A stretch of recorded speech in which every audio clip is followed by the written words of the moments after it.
after receiving a full pardon from his father. President Joe Biden says he changed his mind about clemency for his son because he thinks politics has caused a miscarriage of justice.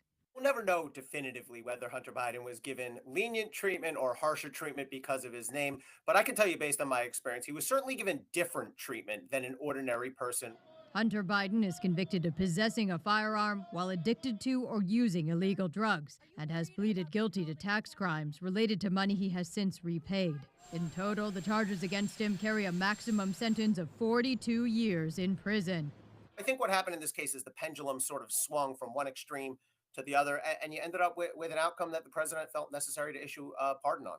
Republicans are blasting the pardon. It's unlikely to go over well with Democrats either. But analysts say the president's overriding motivation wasn't political. What you're talking about here is, Biden taking a step that is going to be very controversial, even with his own party, to protect his son. As a father, it was probably pretty difficult not to proceed. I'm Amy Kiley reporting. There's a lot of uncertainty over what a second Trump presidency will bring to Taiwan. CNN's Will Ripley reports on how the island's bracing for a potential and drastic changes to its democracy and economy. Taiwan, they stole our chip business. If this is a preview of the next 4 years, Taiwan better buckle up. They want us to protect, and they want protection. They don't pay us money for the protection, The mob makes you pay money, right?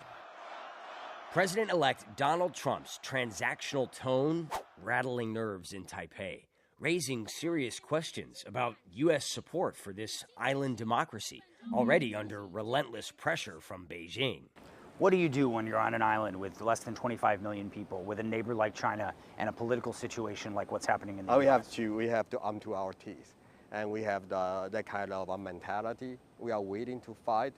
Taiwan will need to invest even more in defense, Professor Chen Mingqi says, including billions of dollars in U.S.-made weapons, despite a $20 billion backlog of undelivered fighter jets, tanks, artillery, and missiles.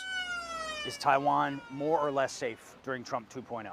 We don't know. One characteristic of Trump, especially during the second Trump administration, will be the unpredictability. So we don't know we will be safer or more dangerous. But the thing is that we are going to pay higher price for either way. Taiwan could be caught in a bind, facing skyrocketing defense costs and growing economic uncertainty.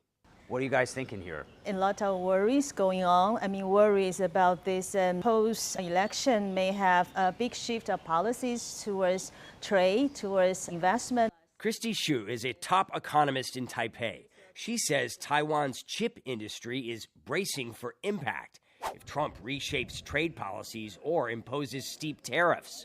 Taiwan produces most of the world's advanced chips, powering everything from smartphones to missiles. These chip companies, they stole 95% of our business. It's in Taiwan right now. Taiwan is not actually stealing jobs or stealing business opportunities from the U.S. Taiwan is actually helping U.S. to extend its semiconductor supply chains. Leaders in Taipei are publicly optimistic, emphasizing strong ties with Washington. On the streets, feelings are more mixed. Trump doesn't like war, so that's reassuring. In the long run, I fear Trump may put Taiwan's safety at risk. An uncertain future under Trump 2.0 is pretty much the only guarantee. Will Ripley, CNN, Taipei. Sunday lived up to its hype as one of the busiest travel days of the year, and then some. The Transportation Security Administration said more than 3 million people were screened at airports across the country, making it the busiest day ever for air travel. Sunday eclipsed the previous record set in July. It was a record-breaking Black Friday for online shopping. New numbers from Adobe Analytics show that online shoppers spent $10.8 billion on Black Friday, up to $1 billion from last year. And Adobe expects Cyber Monday will be even bigger than that. MasterCard reports online Black Friday sales were up to nearly 15%, while in-store sales grew less than 1%. And what did people buy? MasterCard said jewelry, electronics, and apparel were the top purchases. It's starting to feel a lot more like Christmas outside, and later this week it will look more like Christmas in downtown Muncie. Thursday night, people can come downtown for the lighting of the community Christmas tree at 6 p.m. at Canaan Commons. There will be performances, a kiddie train, and a visit from Santa. The holiday gift market and other local stores will be open for business, along with the First Thursday Gallery Walk. The event runs from 5 until 8 Thursday night. It will be a cold for the big event. Let's take a look at your NewsLink Indiana weather. These conditions right now are about 25 degrees under partly cloudy skies. Expect more clouds this afternoon with a high around 30 degrees. Get ready for the big temperature swings in the 7-day forecasts. Highs will range from 20s some days, then up to the 40s.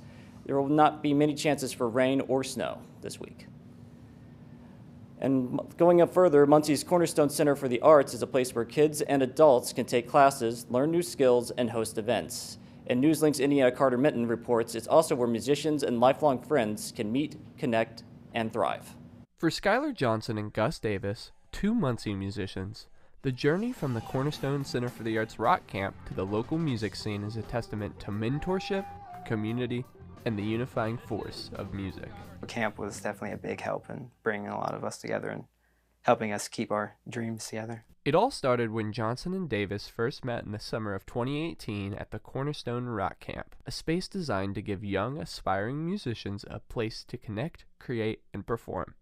The camp was created by touring punk musician Chris Swinney. I wanted there to be a place that kids could go where they felt safe, they didn't feel judged, and to learn about music and to learn about why it's the best thing in the world. Both Johnson and Davis say they had early potential that was unnurtured.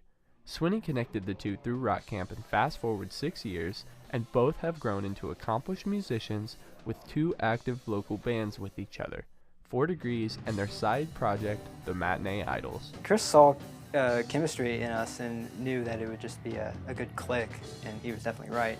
I mean, me and him, Scott, have been playing music for many years at this point. There's no relationship that I have with anybody else other than like Gus, man. I mean, he knows exactly what I'm thinking when I'm thinking it. This relationship is thanks to mentorship and to arts programs and spaces like those offered by Cornerstone Center for the Arts. Davis thinks the space was ideal for growing as a musician. It was the perfect place to nurture all of us to creating our own bands and getting more into the creative process of writing our own songs and stuff.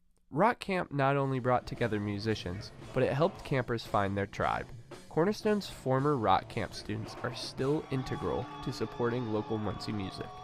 A lot of people from camp are still good friends of mine, still come to shows, are in bands that I love to see as well. With the support of their mentor and peers, Davis and Johnson's next focus is working even closer to their goal, making music their job. It's not a hobby to me.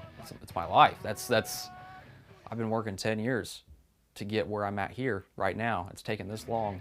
This is what I want to do. I love playing music. I love being on the stage and performing for people. So yeah, that's the dream. In Muncie, Carter Minton, NewsLink, Indiana. For more information about Gus and Skylar's music venture, follow 4 Degrees and Matinee Idols on social media. And that's your NewsLink webcast for today. Thank you for joining us. Be sure to join us tonight at 6:57 on Ball State PBS. And for news anywhere, anytime, go to ballstatedaily.com.